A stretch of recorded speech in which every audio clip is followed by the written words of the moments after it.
Okay, welcome back, and welcome back to the weekly Parsha Shir. Was on hiatus for quite some time, and my apologies for the long breaks. And Baruch Hashem, we're up and running again until Rosh Hashanah time, and then Yom Kippur, and then we'll be on break again until after Sukkot. So at least we're starting up and learning a little bit before the Yomim Noraim. This week is Parshas Ki Savo. And I want to start with a Maisa, with a story very well known, quite famous, and I believe that the Parsha itself explains why this story is so powerful. There's a famous story that is told over of Levi Yitzchak of Barditchev, the Barditchev Rebbe, who was known to be one of the greatest lovers of Klal Yisrael. He loved the Jewish people. He had a special place in his heart for every single Jew. There's different ways the story is told, but I'll tell it the following way. It was Yom Kippur, and it was the very, very end of Yom Kippur. It's Ne'ilah. And Ne'ilah, we know, is the time that the gates are closing, and everyone's trying to get inside for a new year to make sure that everybody has the best year that is possible. We're crying, we're davening, we're pouring out our hearts to HaKadosh Baruch Hu, and we are certainly hoping for the best, that we're going to get the best judgment and the best rewards and the best year ever that Hashem could offer. So it's very intense by Ne'ilah, extremely intense. And Rav Levi Yitzchak of Barditchev, of course, he was praying with all of his might and all of his heart and all of his soul. But something wasn't working. And the Hasidic Rebbe is, when something doesn't work, they know that something is not working. And he was like almost enveloped in some cloud of darkness. He was trying this way and that way, trying to pierce the heavens in all different directions. Nothing was working for him.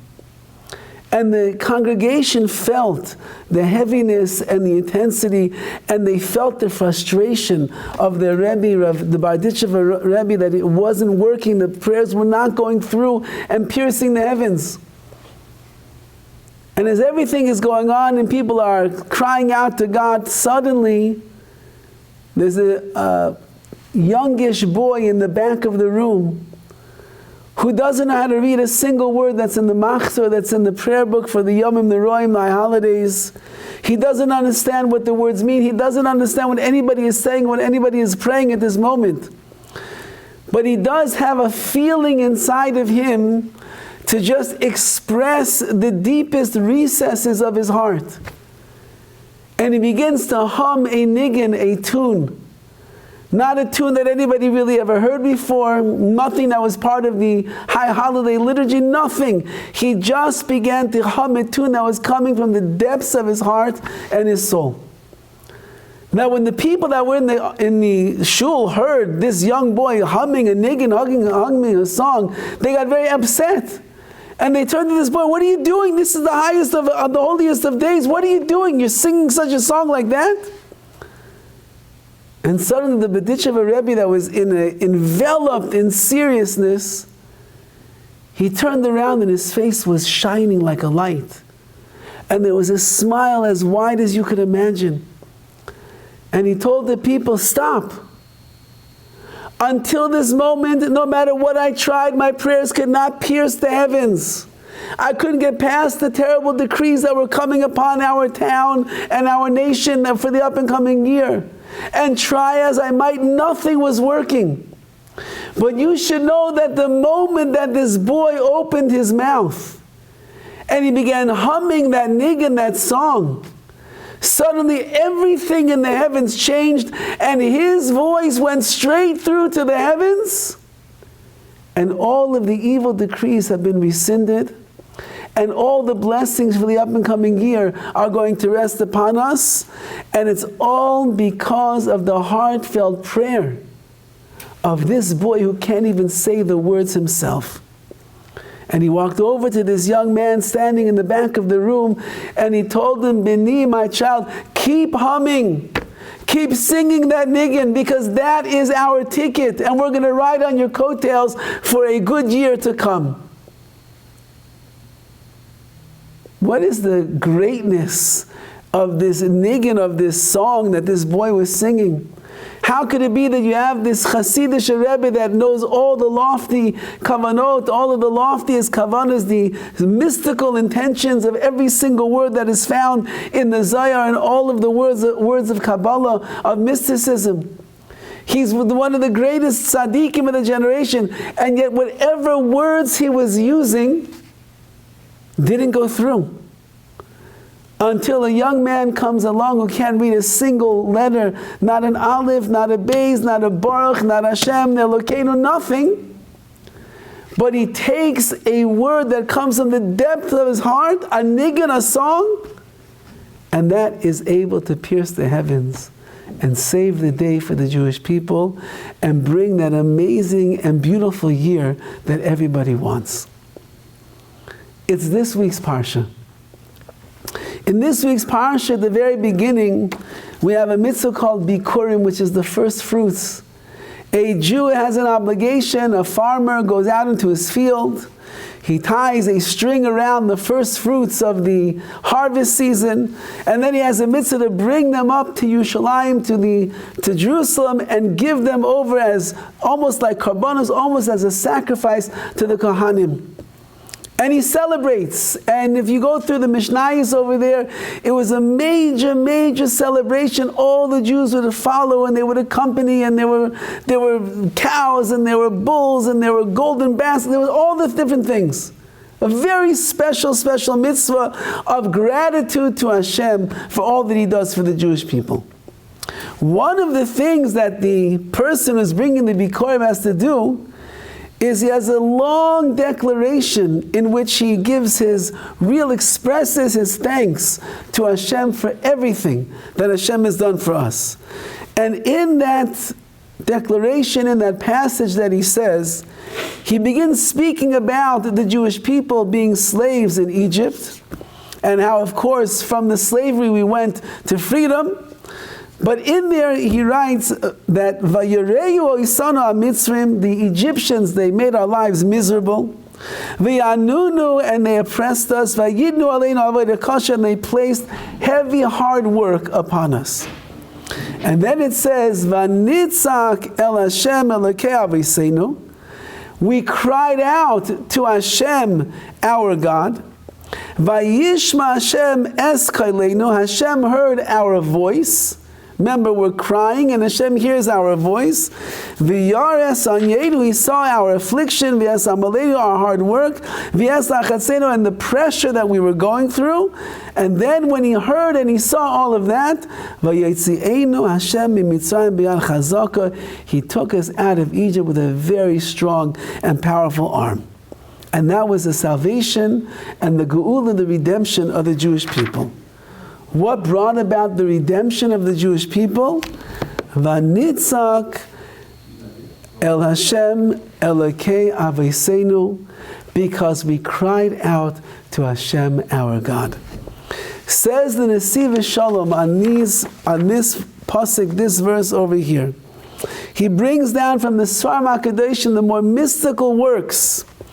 And it says like this, that when Klal Yisrael was in Mitzrayim, when we were in Egypt, and we were enslaved, and we were like trapped in that land, the Svarim, the books, write the following idea. Lahayu misugalim klal ledaber livnei Hashem yizbarach u'yispal.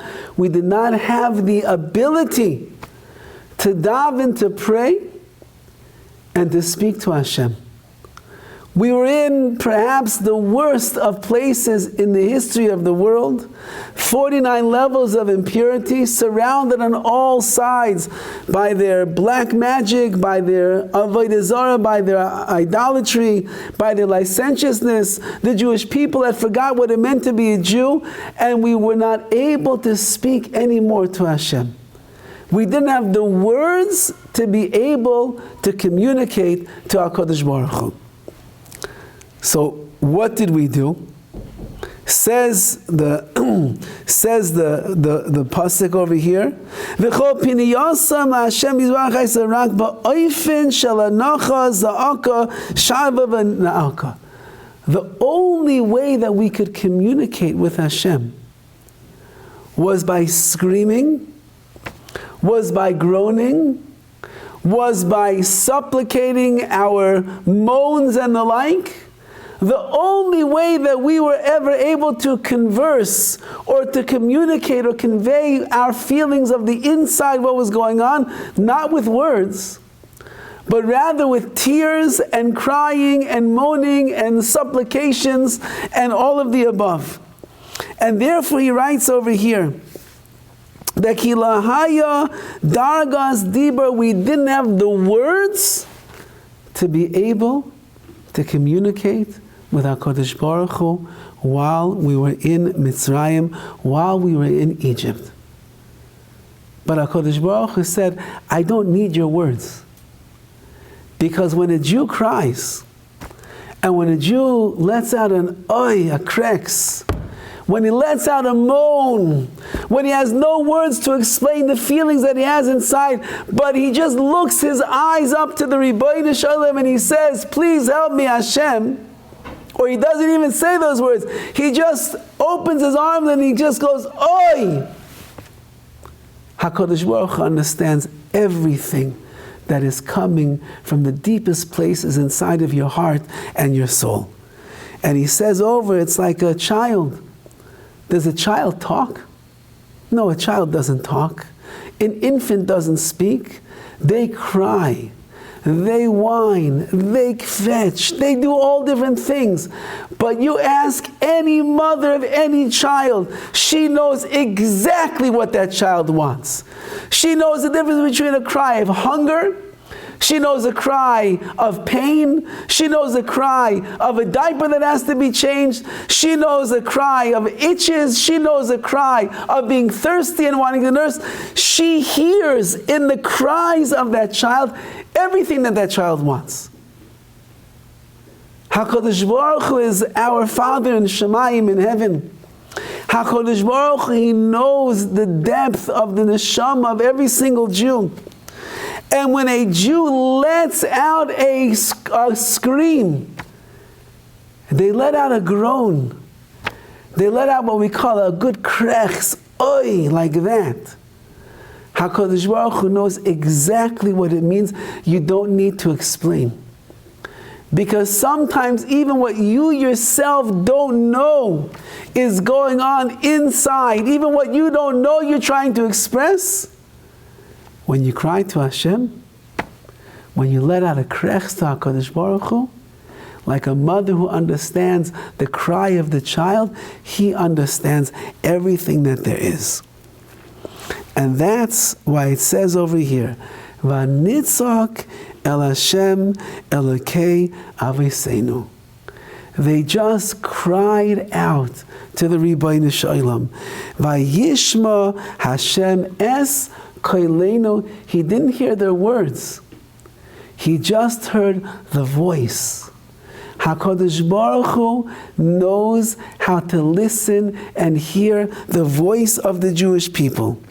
And he goes on to write, Vayishma Hashem es kolenu, hakol v'lo dibar. No words. The Jewish people did not have words to say to HaKadosh Baruch Hu. Now the question is, why could the Jewish people not speak? The Jews, we know, were quite a smart nation. We like to talk. That's one of the things that the Jewish people are known for. We are the schmoozers of the world. We know how to talk and talk and talk and talk. I was just somewhere, I forget where I was, and the person, he could not stop talking. No, even I tried to get a few words in the conversation. Didn't matter. He couldn't even hear me because he was just so busy talking and talking. That's what the Jews do best. So how could it be that when they were in Mitzrayim, while they were in Egypt, they were not able to express with their words? The only way they could express is with the crying and the moaning and the groaning and the krechsing. What happened to the words of Klal Yisrael? So he says over an amazing idea over here, and he ties it into Rosh Hashanah. He brings him a sefer called the Toras Avos, by the entire mitzvah of Tekiyah Shofar, the blowing of the Shofar, which we do on Rosh Hashanah. We already began this month. Bob, you do an outstanding job this month. We do every single month leading up to Rosh Hashanah, and on Rosh Hashanah itself, that becomes the big mitzvah of the day, the Koil HaShofar, the sound, the voice of the Shofar. And he says a mashal, he says a parable. There was once a group of children of the king, and they were the king's apple of his eye. They were beloved, they were so treasured. The king loved them more than anything, more than life itself. And one day these 2 or 3 young boys that the king were the children of the king, they got abducted by some listim, by some thieves. And the thieves took them into the middle of the forest, and they had a cave over there, and that's where these thieves were living. And at first, of course, you understand that when a prince, a child of the king, is taken away from his father, he cries, he moans, he kicks, he screams, you name it. And he thinks to himself, I'm a child of the king, who are these lowly people that are taking me? And they were very standoffish, and they were in a lot of pain and a lot of anguish as a result of it. But time goes on, as we know. And even if we are the prince and the child of the king, if you hang around with the wrong people for too long, they are what's called mashpia. They will have an effect and an impact on you. And as time went on, these boys, who were the children of the king, they started becoming friendly with the thieves that took them. And they began to schmooze with them, to speak with them. And they began to listen to what they had to say. And the prince and the boys of the king's son, they began to change. Slowly but surely they began to change. No longer did they have royalty written all over their face. No longer were their actions regal, and their speech was high quality and high class. They began to lower themselves more and more and more, and they were becoming like the thieves themselves. Their language was crass. Their attitude was negative. Instead of being compassionate and benevolent like they learned in their father's house, they became very cruel and rude to others, and they were going looting themselves. One day, suddenly, as the 3 of them are sitting and talking amongst themselves, they said, what happened to us? We're the children of the king. How did we stray so far? How do we go so distant from the life that our father, the king, raised us to be in? We need to find a way to get in the presence of the king so that our father will take us back, because it's been way too long since we were there. And so finally, as luck would have it, the king was coming through the town where they were, and his 3 children decided, we must go to our father and begin to tell him we want to come home. Abba, Tate, we need to come home. And so they come to the king, and he looks at them, and they've changed so much, so drastically since he last saw them years ago. And they're trying to convey their thoughts to their father, the king. But no matter what they say, no matter how they say it, the words are not going through. The king is not understanding what they're saying. And they look at each other and they realize it's been so many years since we were in the palace. So many years since we were living under the presence of our father, the king. We forgot what royalty is. We forgot how to speak to the king with the great honor and the great respect, how a son is supposed to do that. So what do they start to do? They just start to cry. And they just start crying and weeping and moaning and groaning to their father. And those cries of his children pierced the heart of the king. And he realized no matter how far his sons might have gone, no matter how distant they were from the royalty that they grew up in, no matter how much they were no longer beautiful and pure and compassionate and benevolent people, but they had sunk into the ways of the thieves that they were around. But with that particular cry that they were able to give over to their father, the king, the king realized, these are still my children. At the core, they have not changed. Says the Sefer Avos, Torah's Avos. That's the same exact thing that happens every year on Rosh Hashanah. It's been a long year since last year in the Elah, when we were standing in shul together and we were crying and we were screaming and the goosebumps running up and down our spine, and we were promising HaKadosh Baruch Hu, I'm going to be better, I'll be better, I promise you, Hashem. It's been a very long time. And there's been a lot of water under the bridge, and there's been a lot of stuff over the bridge as well. There's been behavior that was very good, and there's been things that we are embarrassed about while we're standing in front of HaKadosh Baruch Hu on these days of judgment. And we have a machzor, we have a prayer book that we read, but let's be honest with ourselves. Does anybody really understand that much of what they're saying? Does anybody spend the month of Elul looking inside the machzor every day, preparing themselves so they will be aware of the words and the insights and the understandings and the messages that we are trying to say over to HaKadosh Baruch Hu? And on those long marathon days of prayer of Rosh Hashanah, Yom Kippur, where you're in shul from 7, 8 o'clock in the morning till 2 o'clock in the afternoon, go home and eat a little bit, come back again at 5 or 6 o'clock, you're davening all day long. Is anybody paying attention by the end? We're drained. The words don't make any sense to us. We don't even know what we're saying. So then how are you going to tell HaKadosh Baruch Hu, Hashem, let me find favor in your eyes. Let me have a good year. Let me have all the bracha and all the blessings that I'm desiring. Let me have that, Hashem. Says the Torah's Avos of here, you know what it is? The mitzvah, the shofar. There's no words in a shofar. There's no speech in a shofar. Chazal even tell us that every blast, tekiah, trua, shvarim, they're all different types of cries that a person could emit from themselves. And the kol shofar, the voice of the shofar itself, is what we are using to communicate the deepest parts of our soul and our heart to HaKadosh Baruch Hu on this holy day. Which means that even if you can't say the words and understand what you're saying, and even if you're not quite sure, what does Hashem want from me? How does He know what I need? Through the cry of the shofar. Through the groans and the moans of the shofar, through the krechs of the shofar. It's not just the horn that is blowing in shul.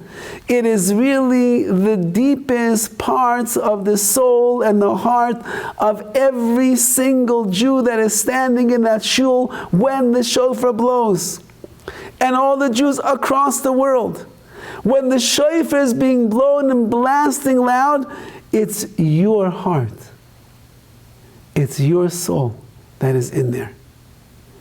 And if you will realize, as Rosh Hashanah is coming upon us, that perhaps you might not be an expert in the Hebrew language, and you might not be an expert even in the English language, and you don't like saying all the prayers in English because it doesn't feel right on Rosh Hashanah, you want to say things in Hebrew, but then you say it in Hebrew, you have no idea what you're talking about. Says HaKadosh Baruch Hu, but I'm your father. And just like that mother hears the cries of her child, she knows exactly what the child is crying about. Hunger, thirst, tired, has to change a diaper. It knows, the mother knows. Whatever krechs you let out on Rosh Hashanah, whatever groan, whatever moan, anocha that a person expresses, And if you connect yourself when the shofar is being blown and you hear the cries that are in the shofar and you realize it's really the cries that are coming out from inside of yourself, then HaKadosh Baruch Hu will listen to every single blast and every single cry and every single krechs.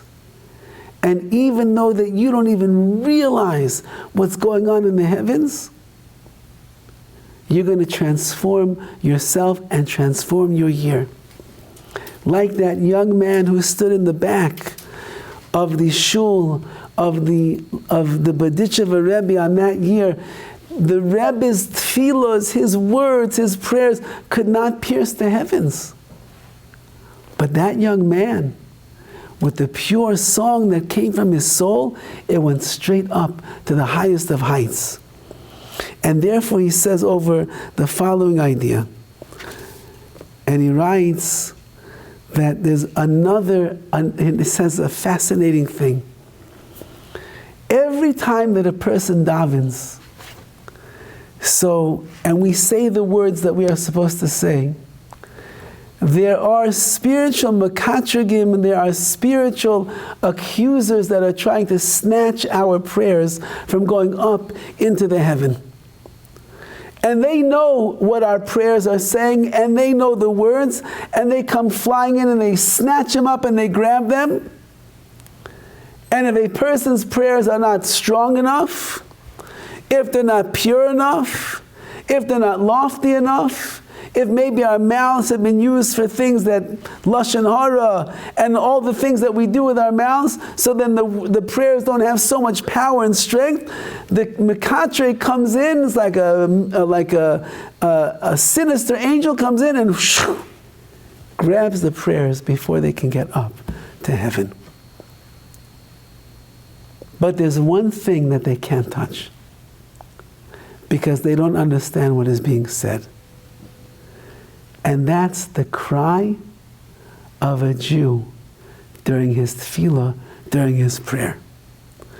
When a Jew lets out a cry, when a Jew lets out his krechs, oy, when he moans, when he groans, when that shofar is blasting the different cries of the hearts of the Jewish people, no angel in Shemayim, no mekatreg, no sinister angel, nothing can come and grab onto or even touch the purest essence of the soul, which expresses itself in tears in a cry. As Rav Hirsch writes, when a person cries during davening, he says the tears are the sweat of the neshama of the soul. That the mekatreg, the accusing angel, can never touch and never take away. And therefore, even if all of your prayers just can't say the words, Hebrew doesn't go, don't understand the concepts, not sure exactly what is being said, don't worry about that. You just grab on to the coattails of the shofar. And when you hear that tekiyah, shvarim trua, that's the deepest anacha, the deepest cry, the deepest groan, the deepest krechs that is coming from you. And that is the most powerful prayer that a person can utter on the Yomim Noraim, on the holidays. Yes, of course, we have to say the words in the Machzor, and we have to try our best to stay focused, and we have to try to have the best kavanah, the greatest intention possible. Of course, we try. But when all else fails, you have a secret weapon in your pocket. And that's called the cry that comes from the deepest place inside of your soul.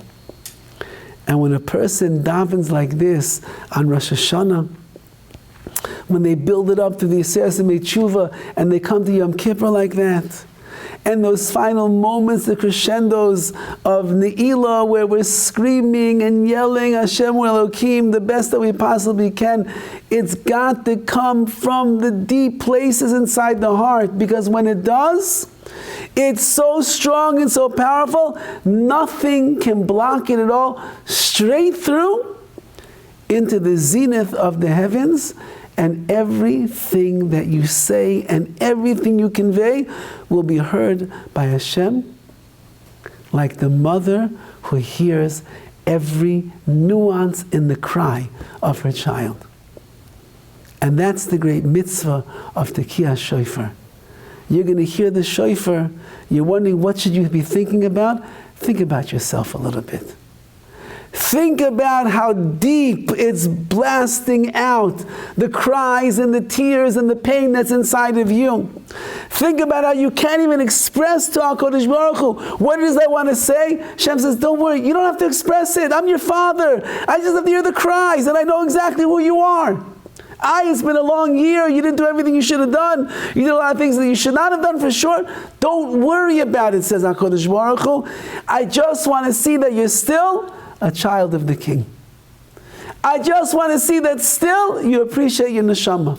I just want to see that still you know what it means that there's a Melech, Malchei HaMalachim, a king of all kings who rules over the universe and rules over you as well. And when I see that, and when I hear that, and I feel that, says HaKadosh Baruch Hu, then I know that you're my child, and you'll always be my child, and the King wants his children in the world for another year for sure. So this is, we have to keep this in mind. You can keep it in mind every single day. When you hear the shofar being blasted at the end of our shachris, at the end of our davening, you can keep it in mind when we come to the glorious day. This year we only have one day, because the first day is Shabbos this year, so there's no shofar on the first day. So that means you have to save up all of those cries, save up all of the krechs, everything for the second day of Rosh Hashanah. And if in fact you'll be able just to let loose and expose the beauty and the glory of a neshama on that day, it will connect with the shofar, and you'll like ride on the coattails, and your prayers are going to go up and up and up and up, and nothing will be able to stop them. And whatever you want, and whatever you need, and whatever you're lacking, and whatever you're missing, and whatever brachot, whatever brachas you want for the up and coming year, they will all begin to rest upon you. I want to leave you off with an amazing story that was told over firsthand by the person that it happened to. There was a Jew by the name of Rav Shmuel Borenstein. He was the right-hand man of the Imrei Emes, the Ger Rebbe, before the Holocaust, before the war broke out. And he himself said that when he lived in Poland, he lived right near the Imrei Emes, the Ger Rebbe, and he was very close to me, helped him with everything. He was like his right-hand man. He said, life could not have been better. Close to one of the greatest tzaddikim of the generation, wonderful wife, wonderful children. He had a successful life. The life was bliss. Until, of course, all of that changed. When the Nazis, Yamach Shemam, came into his town, and they began screaming and barking their orders, and they told everybody, you can pack one suitcase with 5 kilos, 5 kilograms, about 10 and a half, 11 pounds. Take your most precious possessions, that's all you're going to have room to take. And so the man said to himself, okay, I can't take everything, but the gold and the silver and the gems and my money, that I could stuff into a suitcase. And of course, I have my most precious and prized possessions, my wife and my children, who mean more to me than anything that money could buy. And he says they come down to the center of town that day, And all the Jews are huddled around, everyone's frightened, the Nazis are there, the war machine is going wild. And they throw them onto the cattle cars, and they ship them off to Auschwitz. And when the cattle car doors open up, they're met by the ugly faces of the Nazis, the barking of the dogs, and immediately their suitcases are taken away. And this Yid, Rav Shmuel, says, Ribono Shel Olam, you took away my gold and my silver, and now my gems and my jewels and my money. I don't have that anymore, but at least, Baruch Hashem, my wife and my kids I still have. And the next thing he knows, then the line is the selection. And the angel of death, Mengele himself, is sitting there, right, left, right, left, right, left. And he says at that moment, when he walks up to the front of the line, he says, I was sent to the right, which is to life, and my wife and all my children sent left to the gas chambers to die.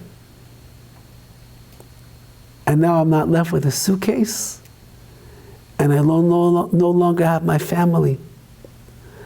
I said, Ribono Shel Olam, you've taken away a lot already, but at least you left me with the shirt and the clothing on my back.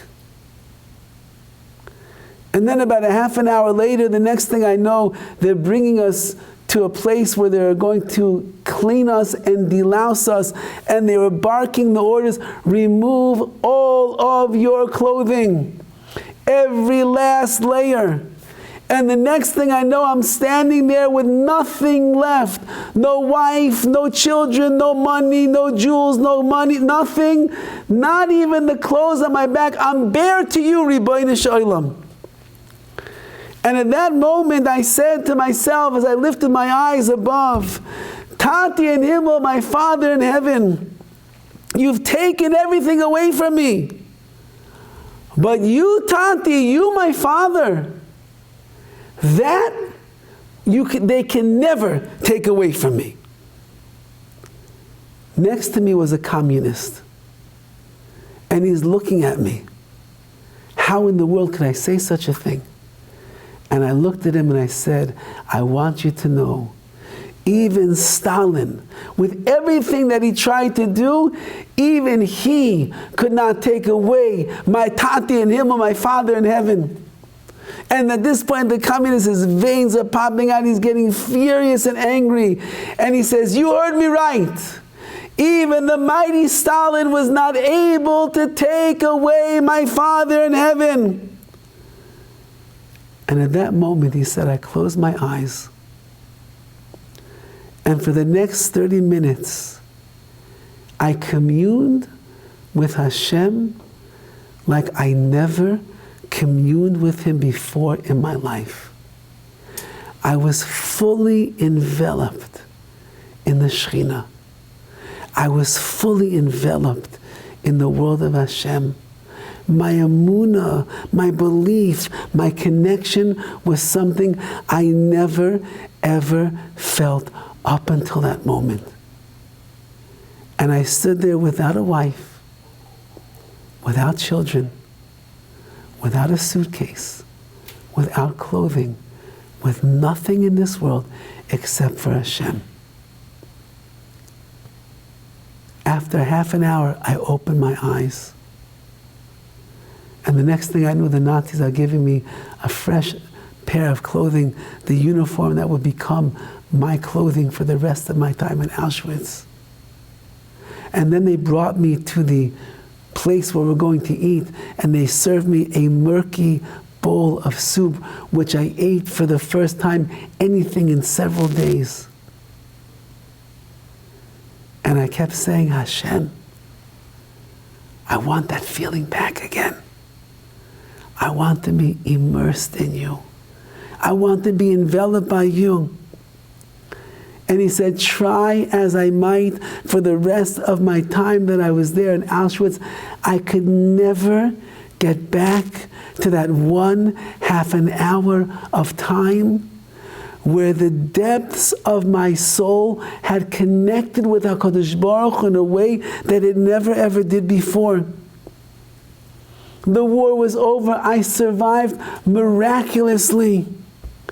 I was healed. I came, eventually I think he came to America, and over there he married and he raised a family and he became a successful businessman. But I want you to know, he said, the greatest half hour of my life was that half an hour that I was completely enveloped in the loving embrace of HaKadosh Baruch Hu. And as much as I've tried in my life, I have never been able to feel that again. It's not the machzor. It's not the most complicated, mystical, Kabbalistic tefillah prayer that you're going to say.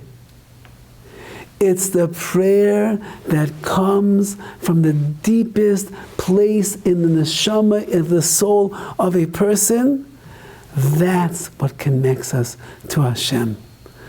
Vanitzak el Hashem Elokeinu, and like it says in the pasuk, Klal Yisrael called out to the Ribbono Shel Olam. Vayishma Hashem es koleinu. Hashem heard our voice. He didn't hear our words. You don't have to have words. He didn't hear your complicated prayers. You don't have to have complicated prayers.